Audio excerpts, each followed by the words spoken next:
I was jealous of my husband's dead wife, so I took it out on his traumatized son for years. On Mother's Day, I finally said the cruel thing out loud, and by nightfall, I was divorced, investigated for abuse, and alone forever. You don't even have a mother. Why would you celebrate Mother's Day? The words came out of my mouth so easily. Like I'd been thinking them for years and finally had permission to say them out loud. Noah stood in the hallway, holding a card he'd made at school. He was 9 years old. His mother had been dead for 3 years. And I just told him he had no reason to celebrate a holiday designed for kids to honor their mothers. His face crumpled. Not dramatically.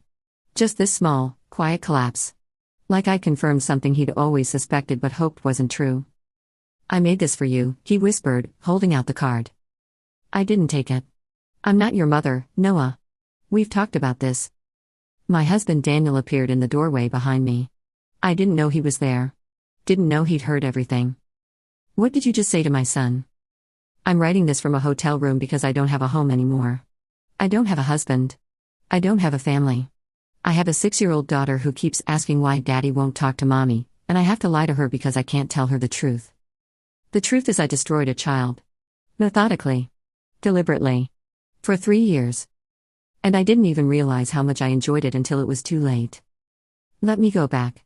Let me explain how I became the kind of person who could look a grieving 9-year-old in the eye and tell him his dead mother means he doesn't get to celebrate Mother's Day. I met Daniel 4 years ago. He was a widower with a 6-year-old son. His wife, Caroline, had died in a hiking accident. Fell off a cliff while they were on a family trip.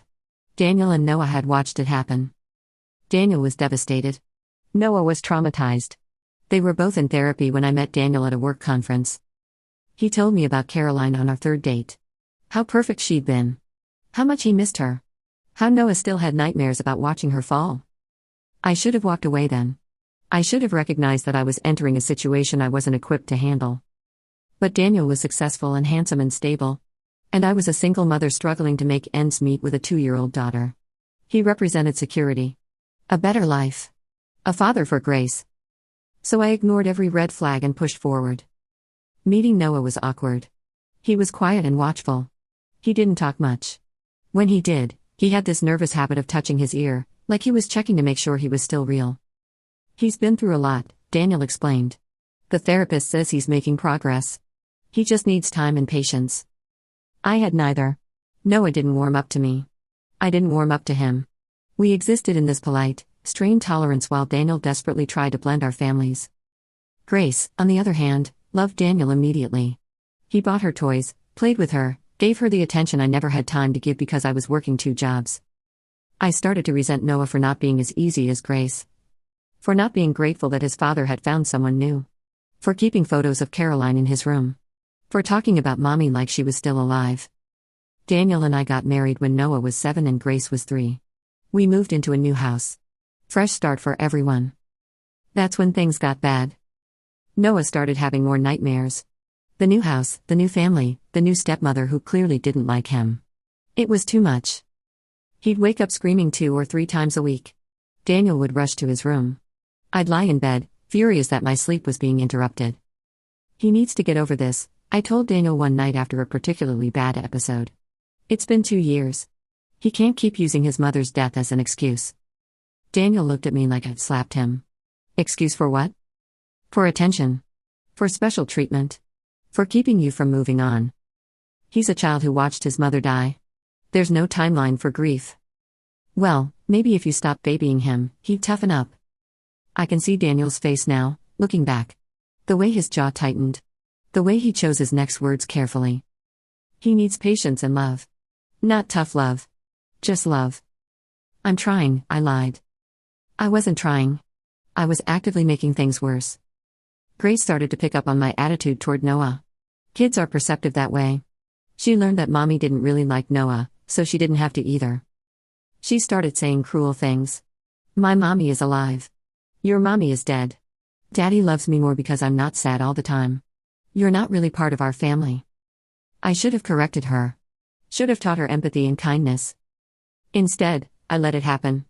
Sometimes, when Daniel wasn't around, I'd even smile. Noah retreated further into himself. Stop talking at dinner. Stop trying to engage with any of us. He'd do his homework in silence, eat in silence, go to his room in silence. He's depressed, Daniel's mother told me during a visit. That boy needs help. He's in therapy, I said dismissively. He needs a mother's love. He needs you to step up. I'm not his mother. She looked at me with such disgust. Then what are you? I didn't have an answer. Things escalated over the years. Every time Noah needed something, I'd sigh loudly. Roll my eyes. Make it clear he was an inconvenience. When he needed new shoes, I'd complain about the cost while buying Grace whatever she wanted. When he struggled with homework, I'd tell him to figure it out himself while helping Grace with hers. When he asked if we could do something together as a family, I'd find an excuse why Grace and I had other plans. Daniel noticed. Of course he noticed. We started fighting about it. You treat Noah like he's invisible, Daniel said. I treat him like a normal kid. You're the one who coddles him. I love him. There's a difference. You use his trauma as an excuse to let him off the hook for everything. What hook? He's a child. He does his chores, gets good grades, never complains. What more do you want from him? I want him to be less needy. He's not needy. He barely asks for anything. He's learned not to because you've made it clear you don't want to give it. These fights became weekly. Then daily.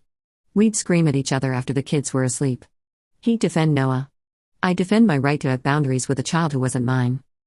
You married me knowing I had a son, Daniel would say. And you married me knowing I wasn't going to replace his dead mother. Every fight ended the same way. Daniel would look at me with this profound sadness and say, "What happened to you? You weren't this cruel when we met." I was. I just hid it better. The physical abuse started small. A grab that was too rough when he wasn't moving fast enough. A shove when he was in my way. Nothing that left marks. Nothing Daniel would notice. But Noah noticed. He started flinching when I came near him. Started keeping his distance. That should have stopped me. Should have horrified me. Instead, I felt powerful. Like I'd finally found a way to make him understand his place in this house. Grace saw it happen once. I'd shoved Noah into the wall because he'd left his backpack in the hallway and I'd tripped over it. "Mommy, you hurt Noah," she said, eyes wide. "He shouldn't leave his things where people can trip. It's dangerous." She nodded slowly. Learning the lesson I was teaching. That Noah deserved whatever he got. The next week, she pushed him down the stairs. Not hard enough to seriously hurt him, but hard enough to send him tumbling down 5 steps. He was in my way, she said when Daniel asked what happened. Noah, sitting on the floor with a bruised elbow, didn't say anything. Just looked at me with those knowing, defeated eyes. I should have punished Grace. Should have had a serious conversation about violence and empathy. Instead, I gave her a mild talking to while Daniel was in the room, then bought her ice cream when he left for work. Daniel started working longer hours. I told myself it was because of his job. But I knew the truth. He couldn't stand being home. Couldn't stand watching me destroy his son. Which brings me to Mother's Day. I'd planned this whole elaborate day. Brunch at a nice restaurant, then shopping, then a movie. Just the 3 of us. Me, Daniel, and Grace. Noah wasn't invited. I'd made that clear in my planning. The night before, Daniel asked, "What time should we all be ready tomorrow?" "All? For Mother's Day? You said we're going to brunch." I said Grace and I are going to brunch. You can come if you want. But this is a Mother's Day celebration. For mothers and their children. His face hardened. Noah is my child. And I'm not his mother. We've established that. So he's supposed to just stay home alone while we celebrate? On Mother's Day? The day that reminds him most that his mother is dead? He can go to a friend's house or something. I don't know. But I'm not including him in our day. We thought about it for an hour. Finally, Daniel said fine. He'd stay home with Noah. Grace and I could go alone. I was furious. This was supposed to be my day. My perfect family day. And Noah had ruined it just by existing. The next morning, I woke up angry. Grace came bouncing into the bedroom with a card she'd made at school. Daniel was in the kitchen making breakfast. Noah was in the hallway, also holding a card. The card he'd made for me. That's when I said it. "You don't even have a mother. Why would you celebrate Mother's Day?" The card dropped from his hands. "I made this for you," he whispered. "I'm not your mother, Noah. We've talked about this." Daniel appeared behind me. His voice was ice. "What did you just say to my son?" I turned. He was holding Grace's hand, but his eyes were locked on mine. There was something in his expression I'd never seen before. Not anger. Something worse. Finality. I said I'm not his mother. Which is true. So there's no reason for him to make me a Mother's Day card or be included in Mother's Day activities. Pick up the card, Daniel said quietly. What? Pick up the card. Read it. Out loud. I looked at Noah. He was crying silently, the way he always cried. No sound. Just tears streaming down his face. The card was on the floor between us. I picked it up. Inside, in careful 9-year-old handwriting, "Thank you for taking care of me even though I'm not your real son. I know I make things hard. I'm sorry. Happy Mother's Day. Love, Noah." My hands shook. He stayed up until midnight making that, Daniel said. He asked me how to spell appreciate. He used his allowance to buy the materials. He wanted it to be perfect for you. I couldn't speak. Now tell him again that he has no reason to celebrate Mother's Day. Daniel. Tell him. Tell this child who watched his mother die, who has nightmares about it every week, who tries so hard to be good and quiet and invisible so he won't bother you, tell him that he has no reason to honor the woman who's supposed to be his stepmother. Grace started crying. Noah was pressed against the wall, trying to disappear. I didn't mean. Yes, you did. You meant every word. This wasn't a slip. This is who you've been for 3 years. I watched it. I've tried to deny it. I've made excuses for you. But this? He grabbed the card from my hand. This is unforgivable. So what, you're canceling our plans? Punishing Grace because I hurt Noah's feelings? Yes. I'm canceling everything. We're not going anywhere. We're not celebrating anything. And you need to pack a bag and leave. My stomach dropped. What? Pack a bag. Get Grace's things too. You're leaving. Today. You can't kick me out of my own house. It's my house. My name on the deed. And you're not welcome here anymore. I looked at Noah, still crying silently against the wall. And I heard myself say the words that ended my marriage. Fine. Then send him away. Send him to boarding school or to your mother's or wherever. He's the problem here. He's exhausting. He's depressing. He makes everything difficult. If he was gone, we could be a normal family. The silence that followed was absolute. Daniel didn't yell. Didn't argue. Just looked at me like I was something he'd found on the bottom of his shoe. Get out, he said quietly. Take Grace. Get out of my house. I'll file for divorce tomorrow. Daniel. If you're not gone in 1 hour, I'm calling the police. He picked up Noah, who was now sobbing, and carried him upstairs. I heard the door to Noah's room close. Heard Daniel's muffled voice saying, "It's okay, buddy. She's leaving. You're safe. You're staying right here with me. I'm so sorry. I'm so sorry." I stood in that hallway for 10 minutes, frozen. Then Grace tugged on my hand. "Mommy, why is everyone crying?" I packed our bags in a fog. Threw clothes into suitcases. Grabbed Grace's favorite toys. Daniel came down as I was loading the car. His eyes were red. "I want you to understand something," he said. "Noah asked me if he should leave. If he should go live somewhere else so you and Grace could stay. That's what you've done to him. You've made a 9-year-old child think he should sacrifice his own home to make his abuser happy. I never. You pushed him. I saw the bruises. I ignored them because I didn't want to believe it. But I saw them. You shoved my son into walls. You grabbed him hard enough to leave finger marks.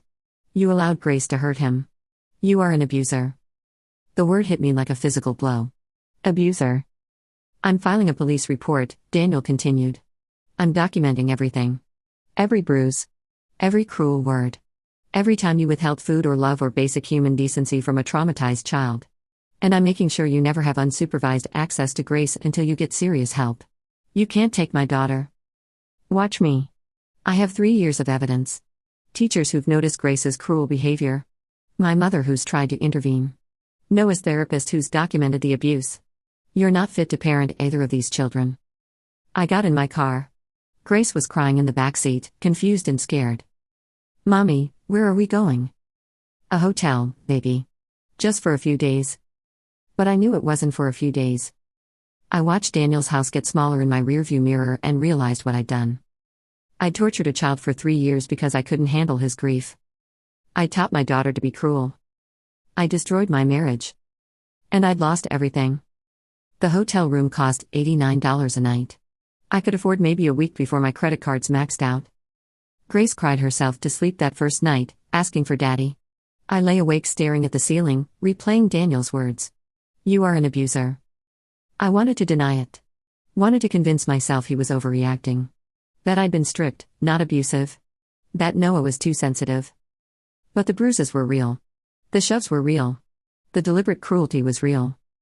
I'd abused a child. The police came the next day. 2 officers, a man and a woman, knocking on my hotel room door at 8 a.m. We need to speak with you about Noah Morrison, the woman said. They asked me questions for an hour. Whether I'd ever struck Noah. Whether I'd withheld food. Whether I'd encouraged Grace to hurt him. I lied. Of course I lied. Denied everything. They didn't believe me. We have photos, the male officer said. Bruises on his arms, his back. Finger-shaped. Dated over the past 6 months. His therapist has documented behavioral changes consistent with abuse. His teacher has reports of him flinching at sudden movements, showing signs of food insecurity, wearing the same clothes multiple days in a row. I didn't. Ma'am, we also have testimony from multiple witnesses. Your mother-in-law. Neighbors. A friend's parent who saw you grab Noah roughly in a parking lot. My mouth went dry. We're not arresting you today, the woman said. But you're being investigated. And Children's Services will be assessing your fitness to parent your daughter. They left. Grace sat on the bed, eating a vending machine Pop-Tart, oblivious to the fact that her mother was being investigated for child abuse. My lawyer, court-appointed because I couldn't afford a real one, called that afternoon. Daniel's filed for divorce and sole custody of Grace pending the abuse investigation, he said. He's also seeking a restraining order preventing you from contacting Noah. He can't take Grace. She's my daughter. He has evidence that you've modeled abusive behavior toward Noah and failed to correct similar behavior from Grace. He's arguing that you're an unfit parent. That's insane. Grace is fine. Grace pushed a child down the stairs, ma'am. That's documented. A teacher saw it. And when questioned, Grace said you told her it was okay because Noah deserved it. I felt sick. I never said that. Did you punish her for pushing him? Silence. That's what I thought. The court will see that as tacit approval. Possibly coaching. What do I do? You cooperate with the investigation. You get into therapy immediately. You show remorse. And you pray the court believes you can change. I hung up and Googled therapists. Found one who could see me that week. Dr. Patterson was a small woman in her 60s with kind eyes that hardened when I told her why I was there. Court ordered? She asked. Not officially. But my lawyer says it'll help my case. Your case to keep custody of your daughter after abusing your stepson. I flinched to the bluntness. I didn't abuse him. I was just strict. She pulled out a legal pad. Tell me about a typical interaction with Noah. I described breakfast. How Noah would sit quietly, eat quickly, try to be invisible. How I'd ignore him while chatting with Grace. Did you ever speak to him directly at breakfast? Sometimes. To say what? To tell him to hurry up. Or clean up his dishes. Or stop dragging his feet. Did you ever ask how he slept? How he was feeling? What he was looking forward to that day? Silence. Did you ever touch him gently? Ruffle his hair? Hug him? Pat his shoulder? He didn't like being touched. Did he tell you that? Or did you assume that because he flinched when you came near him? The room was suddenly too small. He flinched, Dr. Patterson said quietly, because you hit him. Children don't flinch from gentle caregivers. I didn't hit him. I grabbed him sometimes. When he wasn't listening. Show me. What? Show me how you grabbed him. I hesitated, then grabbed my own forearm. Squeezed hard enough to demonstrate. Harder, she said. You're holding back because you know I'm watching. Show me how you really grabbed him. I squeezed harder. Hard enough to leave marks. Dr. Patterson nodded. That's assault. In the eyes of the law and basic human decency, that's assault. You assaulted a child. Repeatedly. I started crying. Not out of remorse. Out of self-pity. Out of fear that I was going to lose everything. Why did you hate him? She asked. I didn't hate him. Then why did you hurt him? I don't know. Yes, you do. You need to figure out why. Because until you understand what drove you to abuse a grieving child, you're a danger to every child in your care. Including your daughter. The sessions continued twice a week. Dr. Patterson was relentless, pushing me to examine every cruel word, every shove, every time I turned away when Noah needed something. He reminded you of Caroline, she said in our fourth session. What? Noah. He reminded you of Daniel's first wife. The perfect woman you could never replace. Every time you looked at him, you saw proof that you were second choice.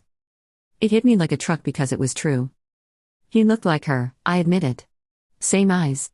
Same quiet way of moving. Daniel would look at him and I could see it. He was seeing Caroline. So you punished Noah for existing? For being proof that Daniel loved someone before you? Yes. Finally. Honesty. And Grace? Dr. Patterson asked. Why did you encourage her cruelty? I didn't encourage. You allowed it. You smiled when she was cruel. You bought her ice cream after she pushed him. Why? Because if Noah was the problem, then I was right to resent him. If even a child could see he was difficult, then it wasn't my fault. You used your 6-year-old daughter to justify your abuse. I nodded, crying. You've destroyed 2 children, Dr. Patterson said. Noah, obviously. But also Grace. You've taught her that cruelty is acceptable. That some people deserve to be hurt. That love is conditional and arbitrary. You've set her up to be either an abuser or a victim in her future relationships. The custody hearing was 3 months after I left. I'd been living in a crappy apartment, working my old job, seeing Grace for supervised visits twice a week. The supervised visits were court-ordered after Grace told her court-appointed therapist that Mommy says Noah deserved to be hurt because he was sad all the time.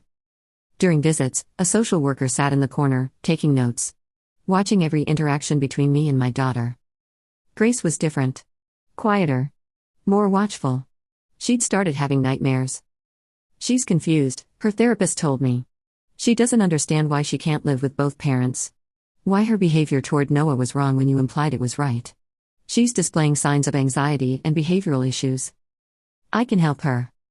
You caused them. You're the last person who should be helping her through this. The hearing was brutal. Daniel's lawyer brought everything. Photos of Noah's bruises. Teacher reports. Testimony from Noah's therapist. A statement from Daniel's mother describing my treatment of Noah over the years. They played a recording of Grace, talking to her therapist. Mommy doesn't like Noah, her little voice said. She says he's too sad. She says sometimes people are just hard to love. Did Mommy ever hurt Noah? The therapist asked gently. She pushes him sometimes. When he's in the way. One time she grabbed his arm really hard and he cried, but she told him to stop being a baby. How did that make you feel? I thought it was okay. Mommy was just teaching him to be better. But Daddy said it's never okay to hurt people. Now I don't know what's right. I sat in that courtroom listening to my daughter's confusion and realized I destroyed her moral compass. My lawyer called me to the stand. I testified about my stress, my feeling of being overwhelmed, my struggle to bond with a traumatized child. Daniel's lawyer destroyed me on cross-examination. Did Noah ever hit you? No. Did he ever disrespect you? He was difficult. Did he ever curse at you, throw things, destroy property, hurt your daughter? No, but... So this 9-year-old child, who had lost his mother, who was struggling with trauma, who by all accounts was quiet and obedient, this child deserved to be grabbed hard enough to bruise. Shoved into walls? Emotionally tormented? I didn't torment him. You told him he had no reason to celebrate Mother's Day because his mother was dead. You said that to a grieving child. Do you stand by that statement? I couldn't answer. Do you stand by that statement? She repeated. I was angry. I didn't mean it. But you said it. Along with countless other cruel things over 3 years. And you physically hurt him. Regularly. Correct? I was trying to discipline. Yes or no? Did you grab him hard enough to leave bruises? Yes. Did you shove him into walls? Yes. Did you encourage your daughter's cruelty toward him? Not encourage, I just. Did you punish her when she hurt him? Not always. Did you ever?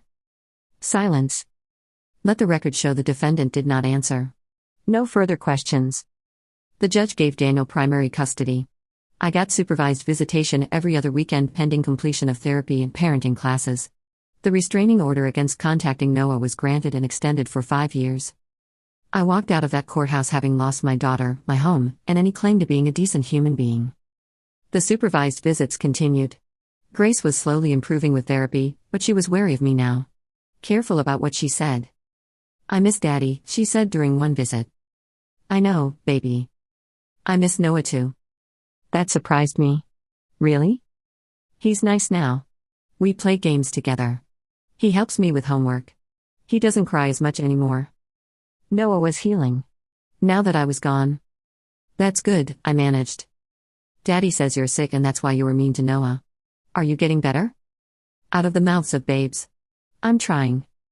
6 months post-divorce, I ran into Daniel at a grocery store. He was with both kids. Noah was laughing at something Grace said. Actually laughing. He saw me and the laughter died.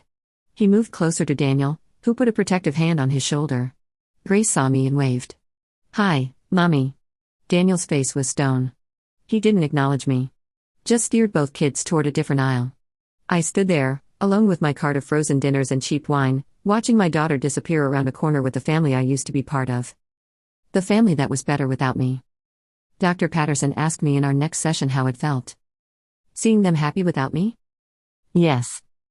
Like I'm the monster in a fairy tale who's been defeated. They're all living happily ever after and I'm just gone. That's accurate. I destroyed a child for 3 years because I was jealous and resentful and cruel. I taught my daughter to be cruel too. I lost everything.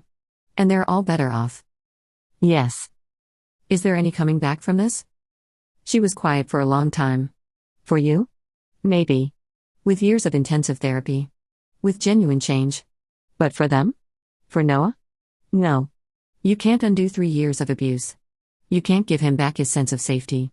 You can't erase the lessons you taught him about worthlessness and being unloved. What about Grace? Grace is young enough that intensive therapy can help. But your relationship with her? That's damaged too. She knows what you did. She knows you modeled cruelty and violence. She'll always remember that. So I just live with this? Yes. You live with it. Every single day. That's your penance. A year after the divorce, I heard through my lawyer that Daniel was engaged to a woman named Hannah who worked at Noah's school. She was a counselor. She specialized in trauma. From what I understand, my lawyer said, she's been wonderful with Noah. Very patient, very loving. The complete opposite of. He caught himself. Of me, I finished. You can say it. Grace would have a stepmother now. One who knew how to love damaged children. One who wouldn't hurt them. I should have been jealous. Instead, I felt relieved. At least someone would do right by Noah. I got a letter from Noah's therapist recently. She wanted my permission to share parts of my case file with a research project on step-parent abuse. Noah's recovery has been remarkable, she wrote. Since your removal from his home, his nightmares have decreased by 80%. His anxiety is manageable with therapy. He's making friends. Laughing again. The transformation is significant enough that we believe his case would be valuable for understanding the impact of removal from an abusive environment. She needed my consent to use the documentation. The photos of bruises. The statements. All of it. I signed the consent form. If my abuse of Noah could help other kids in similar situations, then at least some small good could come from my monstrous behavior. I see Grace twice a month now. She's 8. She talks about Hannah with casual affection. Hannah took us to the zoo. Hannah makes really good pancakes. Hannah says it's okay to be angry but not okay to hurt people. Hannah is teaching her the lessons I should have taught her. Last month, Grace told me, Noah calls Hannah Mom now. Is that okay? My chest felt tight. If he wants to, yes. That's okay. He asked me if it would make you sad. I said maybe, but it's still okay because Hannah is nice and you weren't. The honesty of children is devastating. You're right. I wasn't nice. Hannah is better for him. Are you still sick? Daddy says you were sick and that's why you hurt Noah. Daniel had given me an out. A narrative that made me less monster, more victim of my own mental illness. I was sick, I said. But that's not an excuse. I hurt Noah and that was wrong. I'm sorry I hurt your brother. He's really happy now, Grace said. He smiles a lot. He's teaching me chess. My daughter has a brother she loves. A stepmother who treats them both with kindness. A father who protects them. She has everything she needs. And none of it involves me. I'm 35 years old. I have supervised visits with my daughter twice a month. I have a restraining order from a child I abused. I have a scar on my soul where my humanity used to be. I work. I go to therapy. I attend my court-mandated parenting classes where I sit with actual criminals and learn how not to hurt children. I'm the cautionary tale in those classes. The facilitator uses my case as an example. This woman abused her stepson for 3 years while disguising it as discipline. She encouraged her biological child to abuse him too. This is what unchecked resentment looks like. Everyone stares at me when she says it, wondering how someone could be so cruel. I wonder the same thing. I look back at the woman who told a 9-year-old he had no reason to celebrate Mother's Day, and I don't recognize her. Except I do. She's me. She's always been me. I just finally got caught. Noah is 12 now. I saw a photo on Daniel's Facebook. I'm blocked, but mutual friends still have public profiles. He's taller. Smiling. Standing between Daniel and Hannah, both of them with their hands on his shoulders. He looks loved. He looks safe. He looks like he's finally healed from me. That's what I wanted to say. That I'm glad he's healed. That I'm sorry for what I did. That I hope he grows up to be happy and healthy and never thinks about me again. But I can't say any of that because I'm not allowed to contact him. Not now. Not in 3 years when the restraining order expires. Probably not ever. Some bridges don't just burn. They explode. And I lit the match. If you're reading this and you're a step-parent who resents your stepchild, leave. Pack your bags and walk away before you do what I did. If you feel that visceral dislike when you look at a child who lost their parent, get therapy immediately. Not in a few months. Now. If you've ever grabbed a child hard enough to leave marks, you're not disciplining. You're abusing. Stop. Don't be me. Don't spend 3 years destroying a child and then spend the rest of your life knowing that the best thing you ever did for them was disappear. I told Noah he had no reason to celebrate Mother's Day because his mother was dead.